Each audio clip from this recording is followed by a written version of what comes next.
Hello guys, last வீடியோவில் பார்த்தோன்னா camera வாங்கியாச்சு. இப்போ அதை எப்படி ஷார்ட் அண்ட் ஸ்வீட்டாக ஹெல்மெட்டில் ஃபிக்ஸ் பண்ணுறதுன்னு பார்க்கலாம். அதுக்கு தேவையான பொருட்கள் என்னென்னன்றதையும் பார்த்துடலாம். ஒரு GoPro,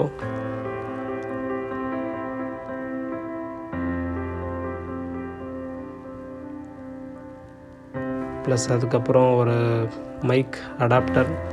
இது பார்த்திங்கன்னா 4500 வரும் காஸ்ட்டு. நான் ஆன்லைனில் வாங்கினதுனால பார்த்தீங்கன்னா எனக்கு 4000க்கு 10 ரூபா கம்மியாக கிடச்சிச்சு.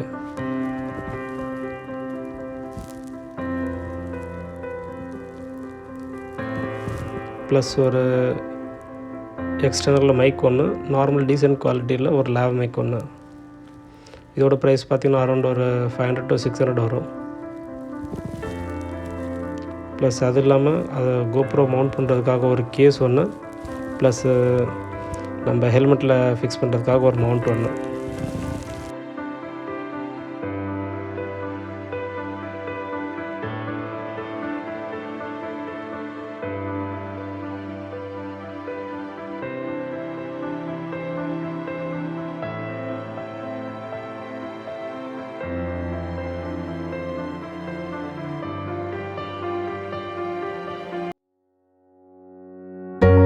அன்பாக்சிங் பண்ணியாச்சு.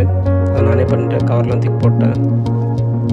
இப்போ அதை எப்படி மவுண்ட் பண்ணுறதுன்றதை பார்க்கலாம். மைக் வாங்குறப்பயே நம்ம பார்த்தோன்னா டிஆர்எஸ் அடாப்டர் ஒன்று வாங்கிக்கணும். அப்படி இல்லை அப்படின்னா நம்ம வாங்கியிருக்க அதே மைக்கே வாங்கிக்கோங்க. அதில் வந்து இன்பில்ட்டாகவே வந்துடும் ஒரு அடாப்டர் ஒன்று, ப்ளஸ் ஒரு எக்ஸ்டர்னல் மைக் ஒன்று. ஸோ இந்த மாதிரியே பார்த்து வாங்கிக்கோங்க. இது ரெண்டுத்துக்கு என்ன டிஃப்ரென்ஸ்னால், இதில் வந்து பார்த்தோன்னா அந்த ரிங்ஸ் வந்து 2 இருக்கும். இந்த TRRSல வந்து பார்த்திங்கன்னா 3 ரிங்ஸ் இருக்கும்.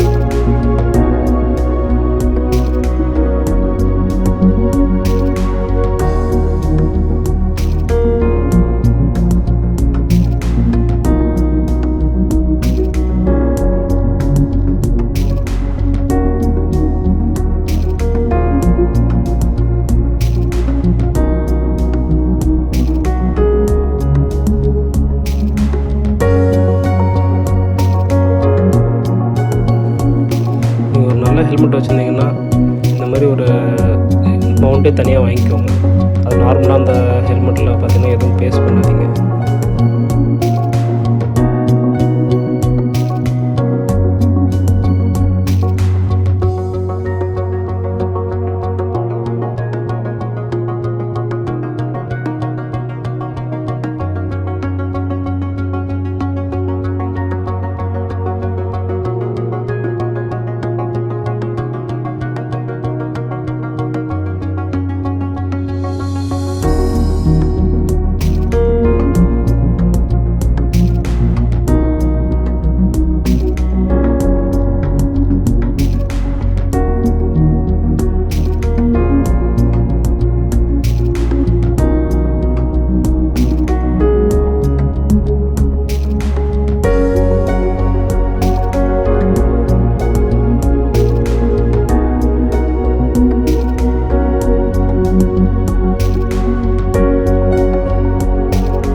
ஃபைனலாக பார்த்தீங்கன்னா GoPro ஹெல்மெட்டில் மவுண்ட் பண்ணியாச்சு. இதோட சாம்பிள் வீடியோஸ் நான் எதுவும் இன்க்ளூட் பண்ணலை.